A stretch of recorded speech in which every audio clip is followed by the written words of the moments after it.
अल्हम्दुलिल्लाह अल्हम्दुलिल्लाहिल्लज़ी अब्दअल अफ़लाक वल अर्दीन व आला मंज़िलतल मुअमिनीन व रफ़अ दरजतल आलिमीन वस्सलातु वस्सलामु अला सय्यिदिल अंबियाइ वल मुरसलीन अम्मा बाद फ़अऊज़ु बिल्लाहि मिनश शैतानिर रजीम बिस्मिल्लाहिर रहमानिर रहीम या अय्युहल्लज़ीना आमनू ला तुहिल्लू शआइरल्लाह वक़ाल फ़ी मक़ामिन आख़र वमन युअज़्ज़िम शआइरल्लाहि फ़इन्नहा मिन तक़वल क़ुलूब सदक़ल्लाहु मौलानल अज़ीम इन्नल्लाह व मलाइकतहु युसल्लूना अलन नबी या अय्युहल्लज़ीना आमनू सल्लू अलैहि व सल्लिमू तस्लीमा। बाआवाज़ बुलंद मिल के मोहब्बत अक़ीदत अदब और एहतराम के साथ पढ़ें अस्सलातु वस्सलामु अलैका या सय्यदी या रसूल अल्लाह, अस्सलातु वस्सलामु अलैका या सय्यदी या हबीब अल्लाह, अस्सलातु वस्सलामु अलैका या सय्यदी या रहमतल लिल आलमीन व अला आलिका व अस्हाबिका या ख़ातमुन नबिय्यीन। खूबसूरत जुमला उन्होंने पढ़ा, अगर उनकी इज़्ज़त पे हर्फ आया हम अपनी इज़्ज़त का क्या करेंगे।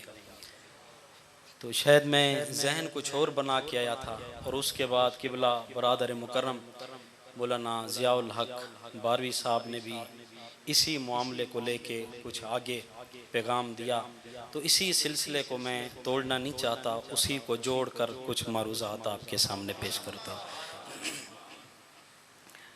ये मसला बुनियादी तौर पर आप जहन में रखें, शरीयत का ये मसला है। अल्लाह रब्बुल इज़्ज़त की ज़ात को अपनी इबादत इतनी अजीज़ नहीं है जितनी महबूब की इज़्ज़त व नामूस अजीज़ है। ये कुरान की नस्से कत्ती से अर्ज कर रहा हूँ। बड़ी सादा आपको मिसाल दूँ, अगर कोई बंदा मोमिन पूरी जिंदगी इबादत ना करे वो काफिर नहीं होगा, लेकिन सारी जिंदगी इबादत रियाजत करके हुजूर के बाल मुबारक एक मुए मुबारक की बेअदबी करे वो काफिर और दायरा इस्लाम से खारिज। तो नतीजा क्या निकला, रब को अपनी इबादत इतनी अजीज नहीं जितनी महबूब की इज्जत और नामूस अजीज है। और कुरान का पारा सूरतुल बय्यिना आखिरी पारा, मेरे जुमलों पे गौर करेंगे, इन्नल्लज़ीना काफरू मिन अहलिल किताब, कुरान कहता है वो लोग कि जिन्होंने इनकार किया। किसका? यहाँ पे तफसीर जलालैन वाले ने लिखा काफरू का मफूल भी है महबूब अलैहिस्सलातु वस्सलाम का, ऐ महबूब जिन्होंने तेरी ज़ात का इनकार किया। मिन अहलिल किताब, खा वो अहले किताब से थे। अहले किताब कहते हैं मूसा अलैहिस्सलाम को मानने वाले, तौरात पर यकीन रखने वाले, ईसा अलैहिस्सलाम को मानने वाले, इंजील पर यकीन रखने वाले, ज़बूर को मानने वाले, जनाब दाऊद अलैहिस्सलाम पर यकीन रखने वाले। तो ये अहले किताब है। महबूब खा वो अहले किताब हों, अहले किताब रब का इनकार नहीं करते, रब की इबादत करते हैं, नबी का इनकार नहीं करते, लेकिन उनकी बेतौकीरी होती है महबूब अलैहिस्सलाम के साथ। तो कुरान क्या कह रहा है, ऐ महबूब वो लोग कि जिन्होंने तेरी ज़ात का इनकार किया, खा वो किताब को मानने वाले थे, जनाब मूसा अलैहिस्सलाम को माना, ईसा अलैहिस्सलाम को माना, वल मुशरिकीन, फौरी बात फरमाया, फरमाया वो मुशरिकीन में से हों, फी नारी जहन्नम खालिदीन फीहा, फरमाया हमेशा वो जहन्नम में रहेंगे। उलाइका हुम शर्रुल बरिया, फरमाया मेरी मखलूक में से बदतरीन मखलूक है जिन्होंने तेरा इनकार किया है। मेरी मखलूक में वो बदतरीन मखलूक हैं ऐ महबूब जिन्होंने तेरी जात का इनकार किया।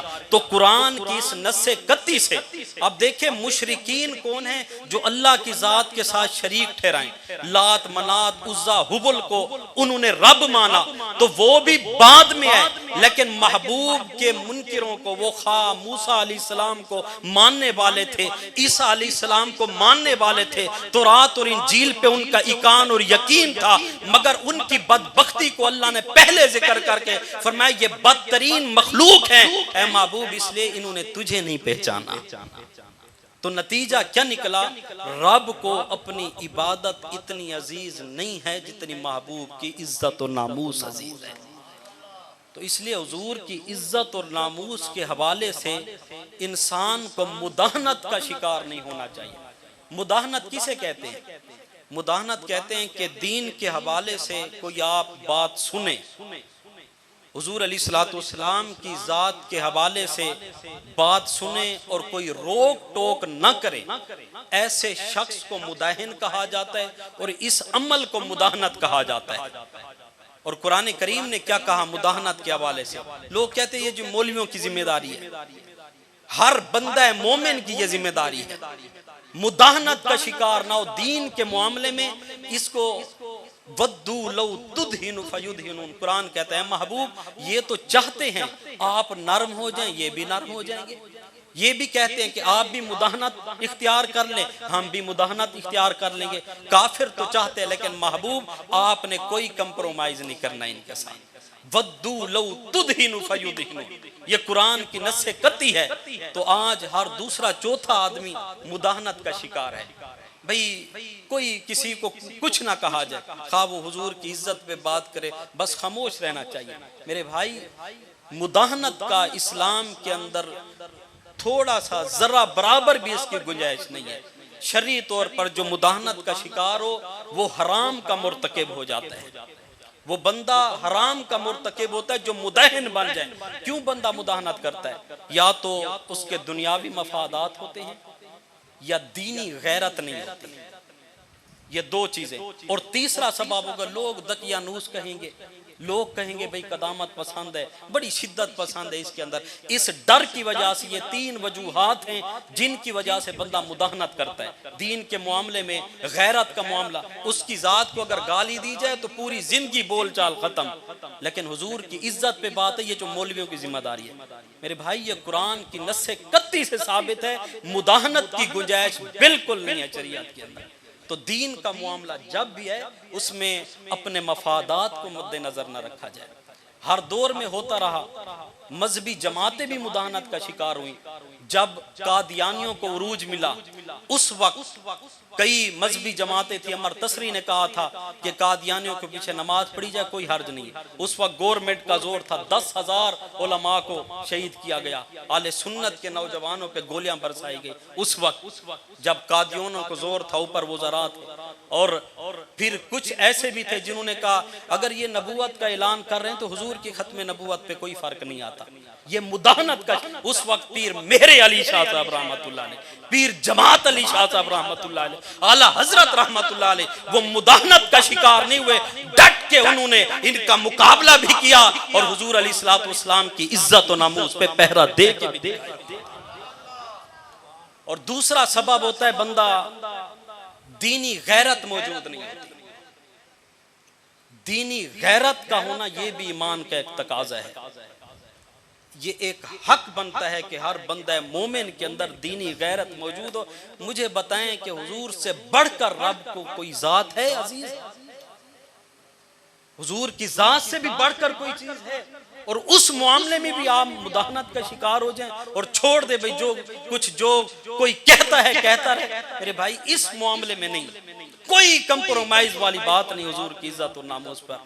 कुरान करीम की जो आयत करीमा आप हजरात के सामने पढ़ी है, अल्लाह रब्बुल इज्जत ने इसी हवाले से फरमाया या अय्युहल्लज़ीना आमनू ला तुहिल्लू शआइरल्लाह, ऐ मोमिनो अल्लाह की निशानियों की, अल्लाह की शायर की बेहुरमती न करो।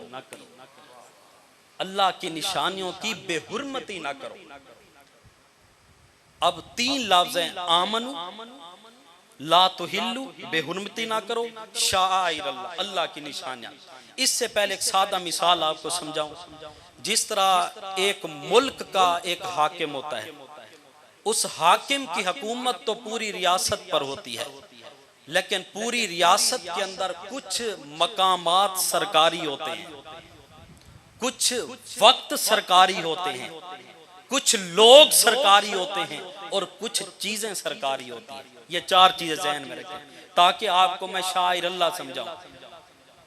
कोई भी सल्तनत हो, कोई रियासत हो, उसका जो हाकिम है, हुकूमत तो पूरी रियासत पर है, लेकिन उस पूरी रियासत के अंदर चार चीजें काबिल जिक्र होती हैं।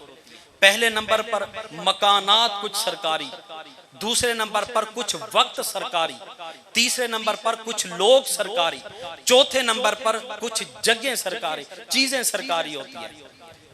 इस मुल्क के पाकिस्तान के अंदर कुछ मकानात सरकारी हैं, कॉलेज हो गए, यूनिवर्सिटियां हो गई, सरकारी दफातर हो गए, सरकारी इदारे हो गए, बैंक हो गई, ये सारे सरकारी जगह हैं, ये सरकारी अमलाक हैं, इनको सरकारी जगह, सरकारी मकानात कहा जाता है। और इसी रियासत के अंदर कुछ सरकारी औकात हैं, जिस तरह हमारे यहाँ इतवार वाले दिन, ये सरकारी वक्त इसको कहा जाए, ये सरकारी दिन है। और कुछ सरकारी लोग होते हैं जो मुलाजिमीन तबका हो, वो ज़रा, बादशाह, ये सरकारी, इनको रियासत के सरकारी लोग कहा जाता है। कुछ चीज़ें सरकारी होती हैं, फौज की जो वर्दी है, पुलिस की जो वर्दी है, ये सरकारी चीज़ें हैं। अगर कोई बंदा जाके ईंट उठा के बैंक पे मार दे, या कोई सरकारी अमलाक की जाके तौहीन करे, वो कहेंगे ये तो इसने रियासत से टक्कर ली है, रियासत के साथ इसने बगावत की है, रियासत को इसने, रियासत के कानून को हाथ में लिया। मुझे बताएं, रियासत उसको छोड़ेगी? भाई इसने तो रियासत की जगह की तौहीन की। इसी तरह अगर वो सरकारी वक्त की तौहीन करे, इतवार वाले दिन छुट्टी है, जितनी बड़े ओहदे पे अफसर बैठा हुआ वो कहेगा कि मैं इतवार वाले दिन छुट्टी नहीं करूंगा, मैं जुमेरात को छुट्टी करूंगा और इतवार वाले दिन मेरा